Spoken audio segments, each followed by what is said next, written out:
when you took this phone on with a new challenge to bend it.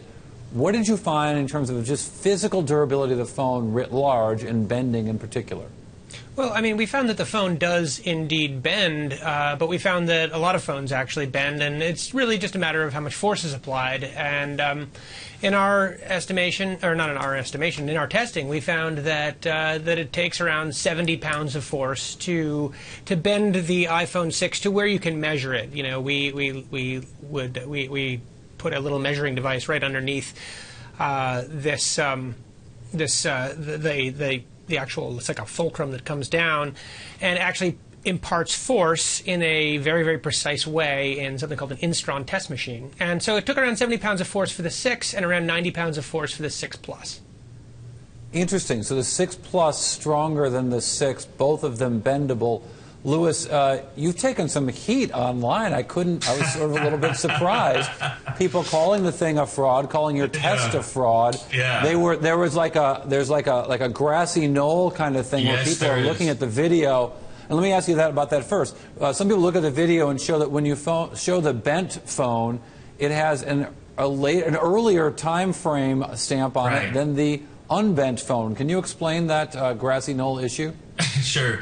Well, first of all, this is the reason that I published another video shortly after in one take, so that, to sort of put that to rest. But the truth is that I've bent multiple phones. I didn't want to just bend one phone and then, publish a video that would look conclusive. So the results that you're seeing in the first video are actually two separate bends. What happened was I took a look at both of the video clips, and the first one was slightly overexposed, but I liked the outro from the second clip, so it was just a question of editing the video together and picking a different take. But the results were identical on every phone I've tested. I've bent a total of 3 iPhone 6 Pluses now, each one bending in the identical location right below the volume buttons. I think it just shows how macho Louis is. But Glenn, go ahead.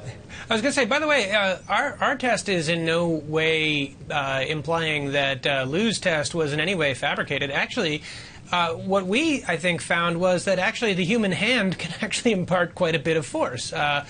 And that, these phones do indeed bend. In fact, we found in our testing, we didn't put the force directly on the volume switch, but if you look very closely at the photos of our phones, they bend in exactly the same place. So it does seem that that is the weak point in the case.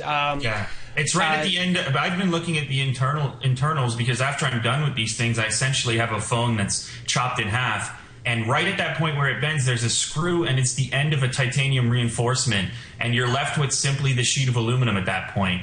And it takes, honestly, very little pressure at that point to impart that bend. And every single image that I've received from a user on Twitter and social media has shown their devices bending in that same location, even without necessarily Ben testing them.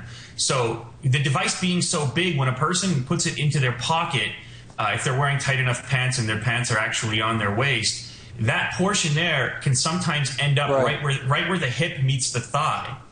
And so, well, that's my point, Glenn. Let me ask you about this. I mean, this isn't all for giggles here. I mean, the notion that you can bend a phone, who cares? But the notion that a 70-pound butt can bend a phone that you might have otherwise wanted to keep there. I mean, there are 70-pound butts in the world. I mean, is this a concern for the functionality, Glenn, of all the phones that you've tested at Consumer Reports?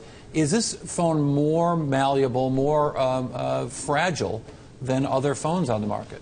Well, we found that as a relative measure, the iPhone 6 and 6 Plus were not as robust as some of the other phones that we tested. And it's worth mentioning, we don't test every single phone that we bring into our labs for this. This was basically us trying to put some data behind behind what was really becoming a big issue online. We wanted to actually set a very precise machine and just figure out exactly what the data is.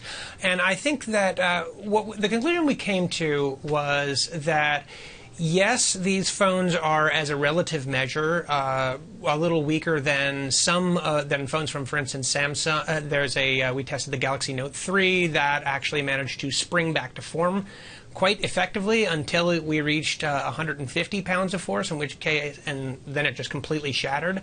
And even the iPhone 5. But we also, if you think about what 70 pounds of force means in our test anyway, That is like a small child standing with his heel exactly on the center of the phone and balancing it on top of two bricks. I mean, I think that's an unreasonable expectation in everyday use. You must have daughters, not sons. I've seen Lewis. Well, here's when I started. I'm sorry, Glenn. Here's when I started to think this was a real story. It was, we had a fun conversation with Lewis. We showed the video. But then Apple put out this, what I will call a non-denial denial. I'm going to read carefully from the statement from Apple. Apple said, iPhone 6 and 6 Plus meet or exceed all of our high-quality standards through our first 6 days of sale. But then the same statement that had pointed out the iPhone 6 and iPhone 6 Plus said, a total of 9 customers have contacted Apple with a bent iPhone 6 Plus. No mention whatsoever of the iPhone 6 in terms of how many people mentioned it, how many people bent it, how many people complained about it. We know the iPhone 6 sold more, so why wouldn't they give that number? That non-denial denial, that sort of sketchy answer from Apple made me think there was more to it than they were indicating. And I guess, Glenn, you're finding exactly that in your test. Lewis, in your tests of both phones, did you notice a similar bending issue of fragility in the iPhone 6? So I've been told actually that my test is actually a 4-point bend test, and I think that the extra surface area on the 6 Plus is the reason that in my test it's a lot easier to bend than the 6 itself. So the 6 actually held up a little bit better. I don't know if it might have something to do with the area around the volume buttons not or having more reinforcement, or potentially the fact that the aluminum doesn't need to span such a large region, that the pressure that I'm applying to that particular region isn't quite as bendable. Right. And then there's the other side of it too. Like, I originally started this experiment based on my cousin getting in touch with me, encountering the issue on his own in his pocket with the 6 Plus. And I think that the risk is higher with the 6 Plus because of that surface area that most pockets barely fit in. Like, even an average male pocket, it's coming right up to that ridge, up to the top side of the pocket. Yeah. Whereas the 6 will sort of dip into your pocket a little bit more nicely, and it probably will encounter far less force from your hip as you push on it. So maybe hear the answer, Lewis. You should be wearing a sports coat every day, not just the backwards baseball cap, but with the sports coat. And number 2, we shouldn't sit on our iPhones. Maybe number 3, we should all be reading Apple press releases, particularly their denials, a little more carefully.